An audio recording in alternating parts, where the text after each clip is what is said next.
Hashtag balance ton bar. Derrière ces trois mots, une réalité des femmes agressées sexuellement ou violées après avoir été droguées dans des bars de la nuit bruxelloise notamment, en Belgique mais pas seulement, nous le verrons. Depuis début octobre, les témoignages affluent sur les réseaux sociaux. Le mouvement dépasse donc les frontières belges, France, Royaume-Uni, l'Espagne également. Les récits d'agression au GHB, connu comme la drogue du violeur, circulent un peu partout en Europe. Sarah Schlitz, merci beaucoup d'être avec nous. Vous êtes secrétaire d'État belge à l'égalité des genres et de la diversité dans le gouvernement d'Alexander De Croo. Est-ce que vous étiez au courant, Sarah Schlitz, de ce phénomène de violence sexuelle en Belgique, tout du moins à Bruxelles, dans les bars, avant qu'on éclate cette campagne sur les réseaux sociaux ? Bonsoir. Je pense que ici ce qui est impressionnant, c'est évidemment l'ampleur du phénomène, son côté systématique et le nombre de messages qui sont publiés sur les réseaux. Mais par contre, savoir qu'il y a des problèmes de ce type dans les bars ou des problèmes d'agression sexuelle dans la société, ça, il faudrait avoir vécu sur Mars ces dernières années pour ne pas savoir qu'il y a en effet des agressions sexuelles qui se passent de nos jours. Oui. Alors c'est notamment un message relayé début octobre sur les réseaux sociaux qui assure que 2 filles ont été droguées et violées par un serveur, je dis bien un serveur du El Café, c'est un bar du quartier estudiantin du cimetière d'Ixelles et c'est ce qui a mis le feu aux poudres. La justice essaye de la faire. Quelques mots peut-être, est-ce qu'il y a du nouveau ? Donc par rapport à l'enquête, pour le moment, on n'a pas d'informations, donc l'enquête est en cours, mais voilà, la justice fait son travail. Par contre, moi, dès le début des premières révélations et la première manifestation qui a quand même rassemblé 1500 manifestantes et manifestants dans les rues d'Ixelles, j'ai convoqué une réunion avec mes collègues, les ministres de la Justice et de l'Intérieur, pour faire le point et voir quelles mesures spécifiques on pouvait mettre en place par rapport à ces révélations. Eh bien justement, on va les voir avec vous dans quelques instants, ces révélations, ce que vous proposez concrètement pour aider les femmes notamment. On va maintenant revenir d'abord sur cette affaire, ce hashtag balance ton bar. C'est la jeune Belge Maïté Meus, 23 ans, qui est à l'origine de cette campagne. Le récit de Louisa Abrit. Depuis plusieurs semaines, des centaines de témoignages affluent sous le hashtag balance ton bar. J'ai bu la moitié de mon verre et je me suis réveillée aux urgences. Je n'avais pas beaucoup bu, c'était une bonne soirée, puis blackout. Je me suis réveillée dans une voiture à côté d'un inconnu, je ne me souvenais de rien. Des jeunes femmes racontent avoir été agressées sexuellement ou droguées à leur insu dans des bars et discothèques de la capitale belge. On va blâmer les victimes parce qu'elles ont bu, parce qu'elles sont alcoolisées. On dit à chaque fois aux filles de faire attention à leur verre, mais maintenant, je pense qu'il s'agirait quand même de dire aux hommes d'arrêter de droguer les filles.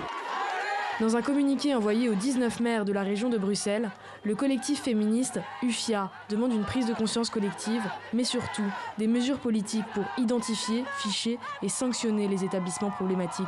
Il faudrait garantir une certaine sécurité. Donc ça veut dire qu'à partir du moment où on travaille dans le monde de la nuit, on doit être formé à ce risque-là de drogue, être formé ne serait-ce qu'au premier secours. On demande des formations, on demande pour ces personnes-là, on demande une sensibilisation à la drogue et aux violences sexuelles et que le monde de la nuit devienne enfin safe pour les femmes et les minorités de genre. Ce vendredi, une journée de boycott des bars et une manifestation auront lieu à Bruxelles. L'objectif, atteindre directement le portefeuille du monde de la nuit. Sarah Schlitz, secrétaire d'État belge à l'égalité des genres, est-ce que vous soutenez ce boycott demain ? Mais moi, je soutiens bien sûr les manifestantes. Aujourd'hui, moi, je comprends la colère qu'elles ressentent par rapport, en fait, à une société qui a banalisé les violences sexuelles et le fait, qui trouve que tout à fait normal de demander aux filles de prendre elles-mêmes en charge leur propre sécurité. Donc, dans notre société, c'est communément admis qu'une fille qui sort, on va lui dire fais attention sur place, fais attention sur le chemin pour y aller, fais attention sur le chemin pour le retour, surveille ton verre, etc. Et donc, moi, je comprends qu'aujourd'hui, il y a un ras-le-bol. Et les témoignages le montrent. Il y a une inaction qui est présente notamment dans le milieu de la nuit et donc ça doit cesser. Mais bon, bien sûr, ce n'est pas tous les établissements et j'ai déjà eu des contacts avec des tenanciers d'établissements qui sont tout à fait prêts à avancer vers des mesures concrètes, de la formation, etc. Donc Voilà, mais je pense qu'aujourd'hui, en effet, le fait de vouloir marquer le coup et dire maintenant ça passe plus, c'est légitime et c'est audible. Oui. Alors les messages de détresse disent presque tous la même chose. Une jeune fille qui fait la fête seule ou avec des amis dans un bar, qui n'a pas forcément bu d'alcool et qui se retrouve donc avec ce fameux trou noir pendant que se déroule l'agression sexuelle ou le viol. On écoute le témoignage d'une jeune Française. Je ne sais pas ce qui s'est passé, mais quand je sors des toilettes, je sais juste que j'ai besoin de m'effondrer quelque part, littéralement, mon corps me portait plus en fait, mes jambes me portaient plus, j'avais plus aucune force et je pense que j'avais même plus vraiment aucune pensée qui traversait mon esprit à ce moment-là. C'est tout comme si j'avais été ivre, alors que je savais pertinemment que j'avais rien bu ce soir-là. Sarah Schlitz, que dites-vous aux agresseurs, aux hommes qui se rendent coupables de ces crimes? Qu'est-ce que je dis à ces agresseurs? Donc moi, ce que je pense qui est central dans toute cette affaire, c'est la question du consentement. Et donc, quand c'est pas oui, c'est non. Et donc, on voit ici, en effet, des cas de drogue, mais en fait, la question des violences sexuelles, elle est transversale dans toute la société. Et quand on voit MeToo en 2017 et puis d'autres mouvements qui ont eu lieu comme dans certains secteurs spécifiques, comme Balance ton sport, Balance ton tatoueur, et ici, voilà, Balance ton bar. Mais nous, on a aussi eu en Belgique, fin de l'année scolaire dernière, un mouvement qui s'appelait Balance ton folklore et donc qui dénonçait certaines agressions sexuelles et sexistes dans le milieu festif et studientin. Et donc ça, pour moi, c'est vraiment un problème sociétal de consentement et de ne pas profiter d'une personne qui n'est pas en possession de ses moyens ou bien qui est dans une relation de subordination par rapport à soi. Et donc, par exemple, un employeur ou un entraîneur qui va profiter de sa relation d'autorité avec une femme pour obtenir des relations sexuelles. Et donc ça, je trouve que c'est vraiment le noyau de cette affaire. Alors après, il y a évidemment plein de choses à mettre en place au niveau politique. Sarah, justement, vous parlez du niveau politique. Est-ce que vous êtes en concertation avec le ministre belge de l'Intérieur? Parce que ces témoignages pointent aussi le manque de considération de la police lors des dépôts de plainte avec des questions récurrentes. C'est ce qui ressort des témoignages. Que portiez-vous ce soir-là?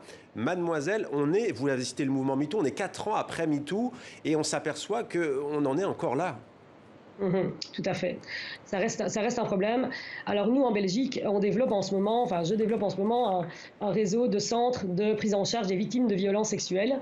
Et donc on en a déjà 3 en ce moment qui sont fonctionnels et qui existent depuis 2019.